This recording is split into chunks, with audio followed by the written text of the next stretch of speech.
शापित। बेजान दिख रहा अमन बताता है कि कैसे वह और उसकी प्रेमिका काया एक साथ नष्ट होने को अभिशप्त हैं। उसे खुशी के वो पल याद हैं जब वह मिला था, प्रेमालाप किया था और अंत में काया को प्रपोज किया था। जैसे ही उन्होंने प्रस्ताव रखा था, उनकी अचानक कार दुर्घटना हो गई। वे चमत्कारिक रूप से सुरक्षित हैं, कुछ मामूली चोटों के साथ बचा लिए गए हैं। लेकिन जब काया के माता पिता को पता चलता है कि अमन ने उसे प्रपोज किया है, तो वे दुखी और गंभीर हो जाते हैं, और काया की मां उसके पिता को उन्हें सच बताने के लिए मनाती है। काया की मां ने उनके परिवार पर लगे श्राप का खुलासा किया। काया के पिता एक प्राचीन शाही परिवार के वंशज हैं। करीब 300 साल पहले दिवंगत राजा राणा रणजीत सिंह के भाई ने महल में एक खूबसूरत लड़की से छेड़छाड़ करने का प्रयास किया था। लड़की भाग निकली और कूदकर जान दे दी।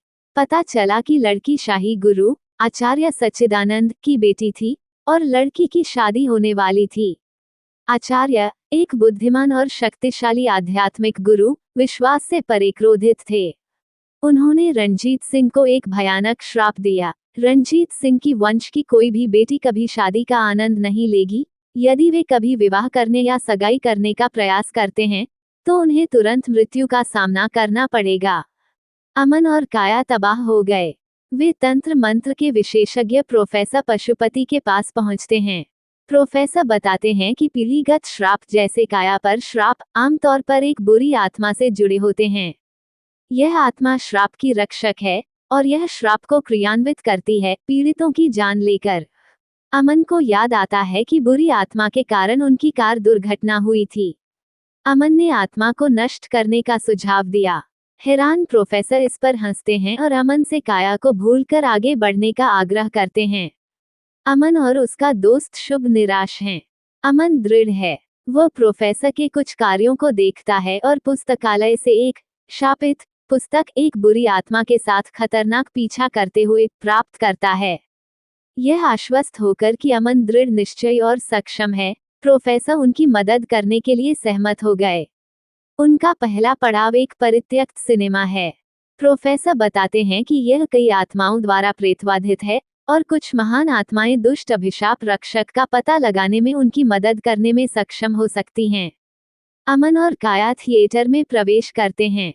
वे आत्माओं से घिरे हुए हैं और उनमें से एक काया की कलाई पर खून की कुछ बूंदें छिड़कता है।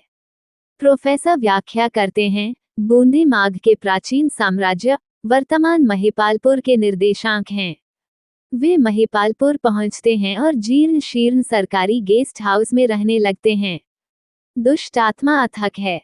ये काया पर हमला करता है और उसे जिंदा दफनाने की कोशिश करता है। उन्होंने उसे समय रहते बचा लिया, लेकिन वह हाइपोक्सिक सदमे में चली गई। प्रोफेसर शुभ को समय में वापस भेजने के लिए जल विसर्जन विधि का वर्णन करते हैं। शुभ पर फिर से आत्मा द्वारा हमला किया जाता है, लेकिन इस बार वह एक ताबीज के साथ लौटता है। ताबीज उस सुराग का खुलासा करता है जो उन्हें रानी मोहिनी, दुष्ट आत्मा, अभिशाप की रक्षक तक ले जाता है।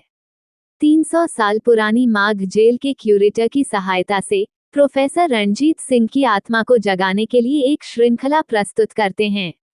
ये भावना राजपरिवार के भयावह इतिहास को उजागर करती है। रानी मोहिनी राजा गजसिंह की दूसरी पत्नी के रूप में अपने पद से कभी संतुष्ट नहीं थी।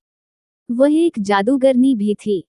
उसने राजा और उनके दो बेटों, राणा रणजीत सिंह और कुलजीत की हत्या की साजिश रची।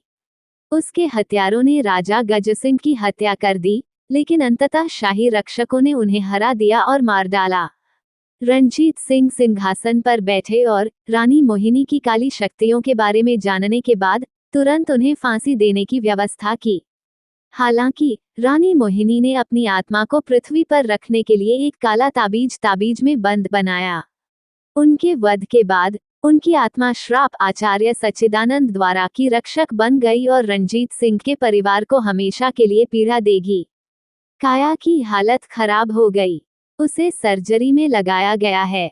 प्रोफेसर, अमन और शुभ रानी मोहिनी की बुरी आत्मा का सामना करने के लिए रिवर पैलेस में जाते हैं। वे ताबीज और रणजीत सिंह से मिले सुरागों को जोड़ते हैं और ये निष्कर्ष निकालते हैं कि मोहिनी की आत्मा को पाताल लोक में तभी भेजा जा सकता है जब उसके नश्वर अवशेष राख विघटित हो जाएं। अमन और शुभ ने प्रोफेसर की मदद से राख की खोज शुरू की। फिर उनकी नज़र एक चित्र मूर्ति पर पड़ती है जिसमें उन्हें 7 के बजाय 8 मिट्टी के बर्तन मिलते हैं। शुभ और अमन ने निष्कर्ष निकाला कि राख वहीं छिपी हुई है। वे बर्तन वापस ले लेते हैं लेकिन मोहिनी की आत्मा प्रोफेसर को बेरहमी से मार देती है और उनके प्रयासों को नष्ट करने के लिए उनका पीछा करती है। आत्मा के साथ एक कठिन और लंबी लड़ाई के बाद अमन ने रिवर पैलेस में बाढ़ ला दी। वो लगभग डूबने ही वाला है, लेकिन शुभ उसे समय रहते बचा लेता है। फिल्म अमन के वर्णन के साथ समाप्त होती है कि कैसे प्यार की शक्ति किसी भी बाधा को पार कर सकती है। फिल्म के अंत में उन्होंने शादी कर ली और एक बच्ची को जन्म दिया। यदि ये कहानी आपको पसंद आई हो तो अपने दोस्तों और अन्य लोगों के साथ शेयर जरूर करिएगा।